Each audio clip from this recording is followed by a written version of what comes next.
Good morning.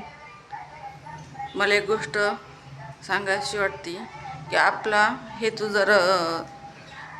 जर चांगला असेल ना तर देवसुद्धा आपल्याला थोडं जरा जास्तच यश पदरात टाकतो. तर ही गोष्ट बरोबर आहे की नाही ते मला नक्की सांगा.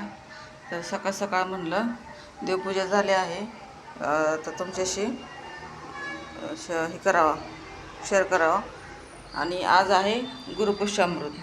तर गुरुपुष्यामृतच त्याच्याबद्दल मी माहिती तुम्हाला देणार आहे आणि ते तुम्ही कमेंटमध्ये नक्की सांगा की ते मला त्याच्याबद्दल माहिती अजून हवी असेल. गुरुपुष्यामृताला कोणती कोणती पूजा ही आपण केली पाहिजे त्याच्याबद्दल जर तुम्हाला माहिती पाहिजे असेल तर मला कमेंटमध्ये नक्की सांगा. चला तर भेटूया पुढच्या ब्लॉगमध्ये. बाय.